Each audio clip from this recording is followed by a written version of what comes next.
So, good morning, good afternoon, good evening, depending on the time zone you may be. My name is Alex Michael, and I'm a DevOps and a cloud engineer in the Income Dev Center, and also the microservice owner of external events and projects.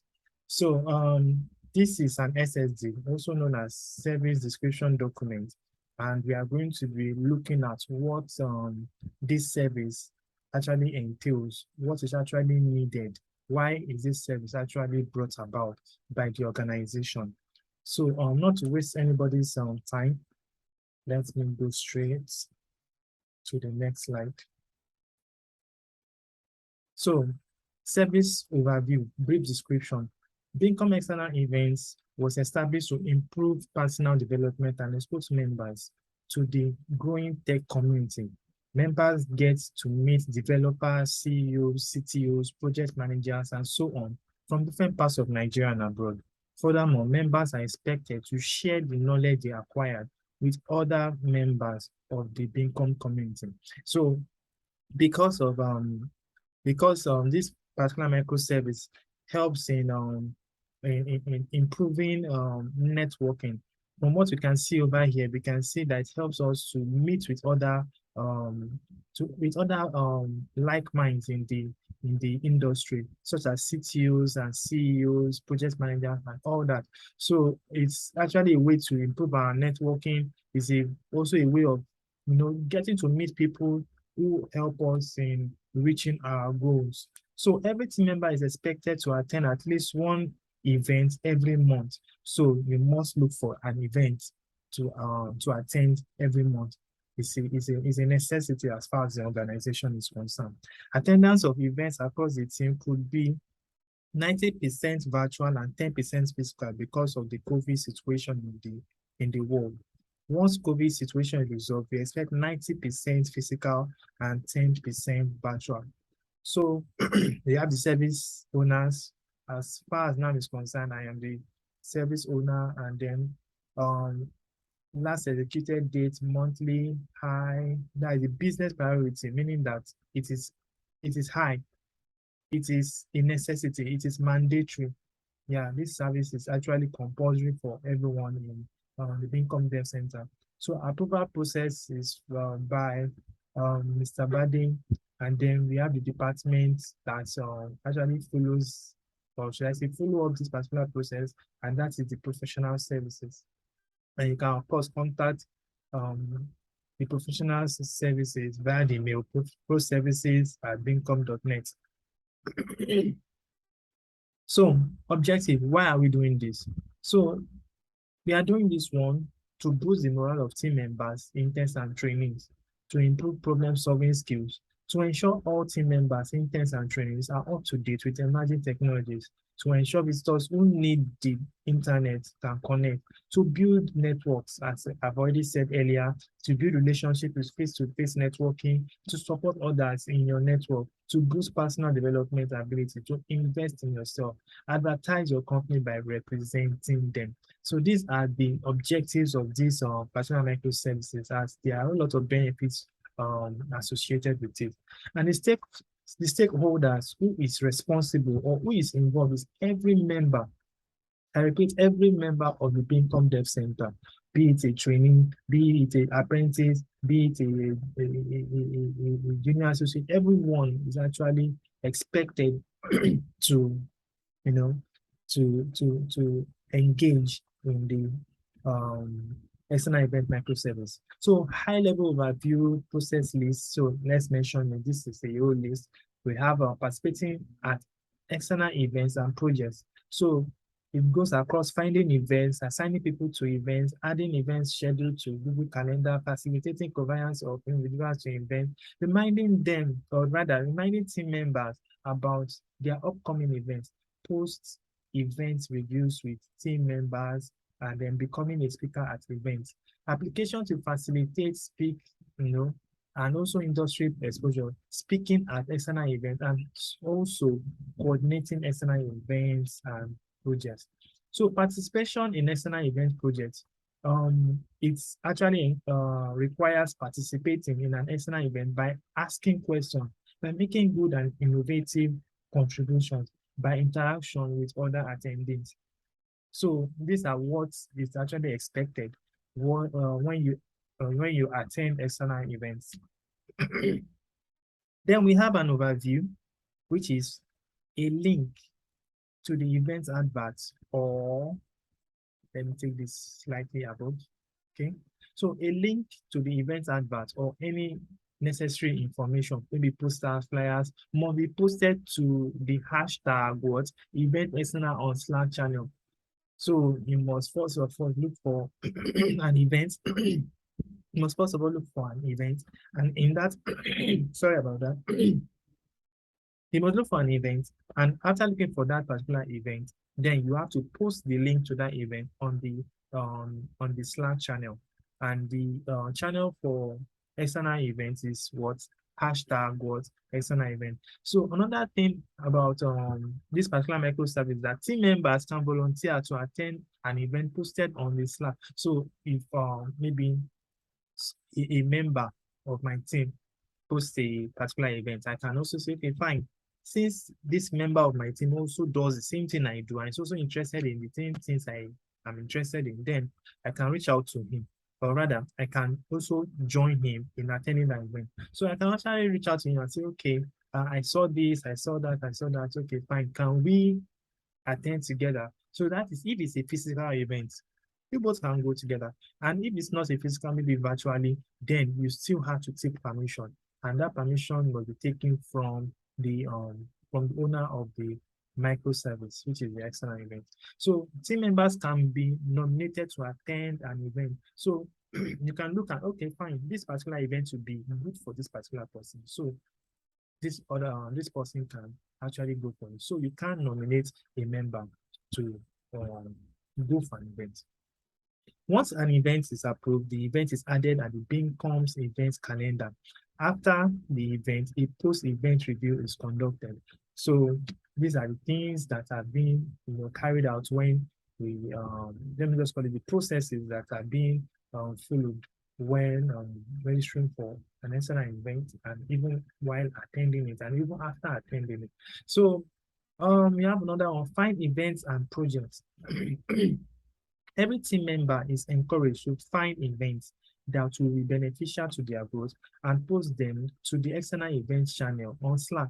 The service owner is also tasked with the responsibility of finding these events and assigning to the concerned members. Events can be found in, well, we have a link here for Meetup, and we have another link also for Eventbrite. So tech blogs and social media channels. So there are actually different places where you can actually find these events that can be hosted depending on the field that you may be. And very good, and should I say very lucky for us, this SSA actually has appointed two events blogs, or should I say two event channels online that do where we can actually find these meetups. So team members are also encouraged to share events that may be relevant to their colleagues. We already talked about that on external events channel. So a link to the events adverts or any necessary information such as posters and flyers must be posted on the event external Slack channel. Why? Because that channel is where is dedicated only for that microservice, and this microservice we are talking about is the event external on Slack channel. So team members with information about an event can drop the link to the website or an electronic copy of the poster or flyer. Also, all information about an event must be posted on the Slack channel for external events, e.g., or that is hashtag event external. That is the Slack channel. Then team members must verify the legitimacy of an event before sharing it on the event channel. So please do some research. Then only links to free events should be shared on the channel. So team members can volunteer to also attend an event. How? Once an event is posted on the channel, team members can volunteer to attend the event. And another is that only a maximum of 2 people can attend an event. A maximum of 2, not 1. A maximum of what? 2. So The person in charge of external events or a senior member of the team can make nominations. Say, okay, fine, this particular person can do this particular person can actually go for it. So we also have nominees and volunteers must register for the event on or before the deadline. Very compulsory. So once an event is approved, the event is added to the Beamcomm's events calendar. We've already mentioned that before, but now we'll be explaining it how. Beamcomm uses the Google Calendar to keep track of all external events. To view the calendar, visit, well, as you can see, the link is over there. Select external events in my calendar menu, navigate to the target date and click. A modal will pop up. Fill the events information and save. So we have assigning people to events. So how do we actually do this? Now, people are assigned to events by by mentioning their names when the event is posted on Slack. Usually, 2 members are sent to team-specific events. For general tech events, 2 members of different teams can be sent to the event. Events may be physical or virtual. Then, add events to Google Calendar, which is what you should be doing. The event is added to Google Calendar. This process facilitates a reminder system at the beginning of every week and every day on Slack, which is in the in-house communication channel. So we all know about Slack, but for those that don't know about Slack, Slack is what we use in actually communicating as an organization. So remind team members about their upcoming events. Yes, they should be reminded. They should always be reminded that, okay, you have a particular event, you have a particular meetup at this so time and this dedicated time. So there must be a constant reminder based on this task. So team members are reminded to attend events they have been assigned to by sending messages to them on Slack channel. So post-event review. Now, after every event, the attendees are expected to share the knowledge of what they have learned. This is very compulsory. And another thing again is that event attendees are expected to submit a comprehensive presentation for the event, including screenshots, pictures, where possible. If their beneficial resources or information got into the event, they can also share on external events channel. So we have applications to facilitate speak industry exposure. Yes, you can actually apply for this. Now, facilitate an external event gives the ability to test yourself, organization skills. Aside attending an event, the purpose of facilitating speaking in an event will increase your confidence and give you the right exposure you require in your career. It also increases connection with your audience, speaking outside your normal routine or place of activity gives you that confidence to speak and see people listening to you. Develop your speaking skills. If you are a motivational speaker, speaking and participating in an external event provides a platform to develop that skill. So it's not possible for you to actually develop a skill when you don't actually utilize the little you have in that skill. For you to be a better speaker, that means you have to speak. For you to be a better programmer, it means that you have to program. So that is how it works. So a comprehensive guide to speaking at technology conferences, you can see the link here. And then we have an introduction to technology conferences, why speak, 11 reasons people get on stage, how conferences choose speakers, finding and selecting CFPs, calls for proposal, submitting abstracts, what comes next, dealing with success or rejection, preparing a presentation, preparing for the conference, and all that. So all these are what we should be looking out for, when you visit this particular link. So we have the local ecosystem. So facilitating an event in your community, organizing an event within your locality, speaking within your own community. So it actually is part of the things you must do in your local system. Then what do we have here? Number one, What comes next? Dealing with success or rejection. What comes next?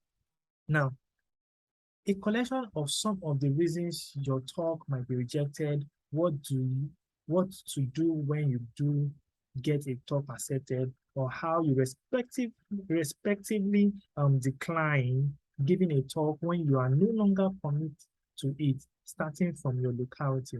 Preparing a presentation, which is the second point, preparing a presentation, even thorough, oh, this is a typo though, even though you are presenting to people around you that knows you, you still need to prepare for it. Common presentation formats, tools, and advice from technical conference speakers from all around the world. So we also have attracting and engaging audiences. We also have powerful presentations. We also have provide a thorough briefing. So these are the things you must also do within your local ecosystem. Another critical role, right now I'm talking about attracting and engaging audience. Another critical role for any keynote speaker is to attract attendees and to make people feel they cannot miss this event. They should be strong draw cards. Now, another point is this: powerful presentations. Attendees will warm up during the course of a conference, but the keynote speaker gets them cold and needs to engage them from a standing start. Now, usually first thing in the morning, usually this is done first thing in the morning.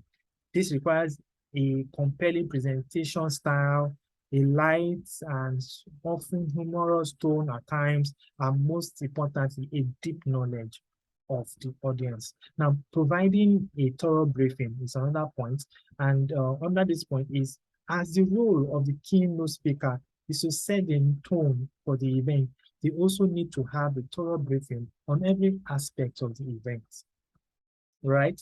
Now, including understanding the full contents of the conference host, the event objective, any history, if it is a regular event. Now, the theme that has been set for the event, audience demographics and other speakers and topics they are covering, and specific outcomes the organizer would like from the keynote.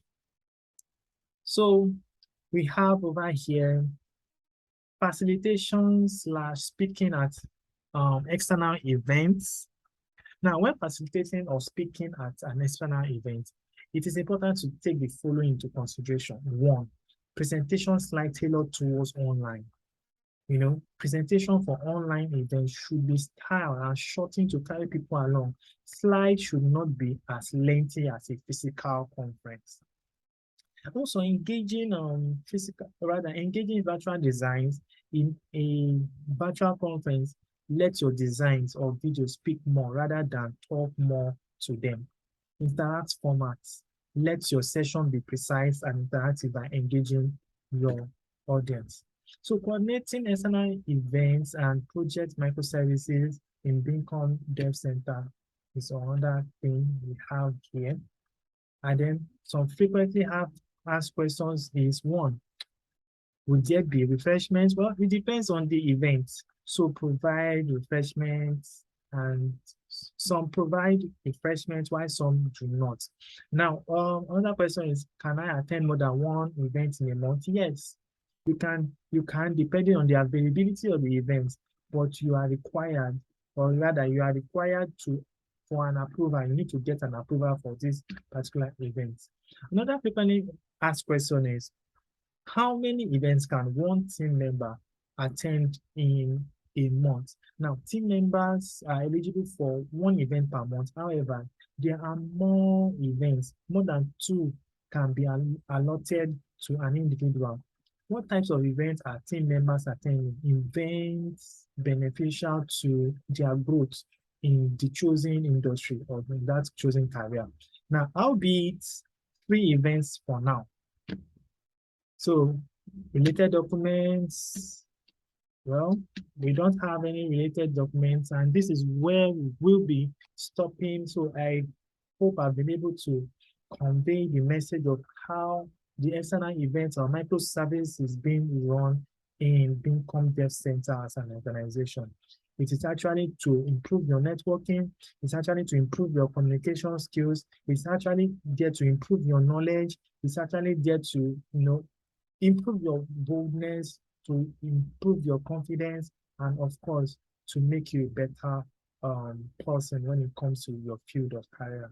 So thank you very much. And this is where we will be calling it the end of this presentation. So thank you very much.